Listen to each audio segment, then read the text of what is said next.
Hello everyone, my name is Emmanuela Gyimah and welcome to this week's episode where we continue to join the Israelites in their journey to the Promised Land. Our last episode sadly ended with the death of Moses and the ordained election of Joshua as the next leader of the Israelites. The book of Joshua covers 25 years of Israel's history under the leadership of Joshua, Moses' assistant and successor. Now, fun fact, Joshua was approximately 85 years old when he took on the leadership role. Now, the book opens at the doorstep of Israel's entrance into Canaan. Politically, Canaan was divided into many states, each with its own autocratic government and their clashing with each other.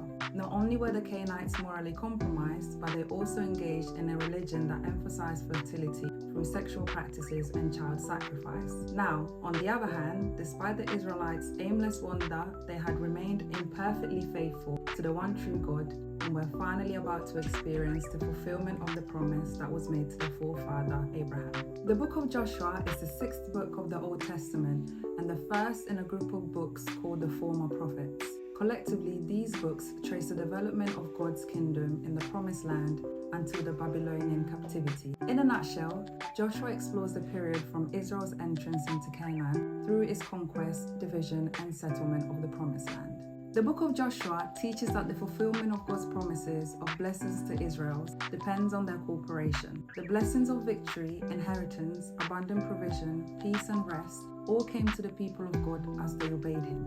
Today, this abiding trust provides a clear foundation for our growth and blessing. As surely as a blessing follows obedience, judgment follows disobedience. In other words, God hates sin and He is just as faithful to punish the disobedient as He is to bless the steadfast. Joshua's life and leadership demonstrated that spiritual maturity is not independence from God, but responsive dependence on God. To be victorious, we must surrender to Him. To lead others, we must follow Him. The book of Joshua provides other valuable lessons. Attitude is essential for God-given victory, principles of leadership, the fatal result of pride, the relevance of memorial, God's faithfulness to His word, and examples of His miracle power.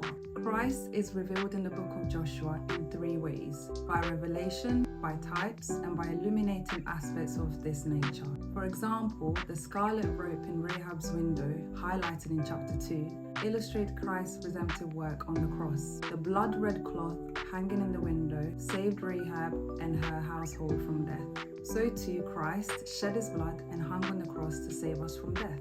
One of the aspects of Christ's nature revealed in Joshua is that of fulfilled promise. At the end of his life, Joshua testified, "Every promise has been fulfilled. No one has failed." God, in His grace and faithfulness, has sustained and preserved His people by bringing them out of the wilderness and into the land of promise. He will do the same for us through Christ, who is the promise. Now, let's not forget the work of the Holy Spirit throughout the book of Joshua, for it was through the cooperation with the Holy Spirit that empowered Joshua to fulfill his calling and complete the task at hand. This is a reminder that no true work of God, whether it's delivering from bondage or possession of a blessing, is accomplished without the Spirit's help. Unfortunately, the book also ends with the death of Joshua, but it most certainly marks the beginning of an intriguing saga. So if you enjoy action thrillers, stay tuned to find out what happens in the next episode of the Bible in 52 weeks.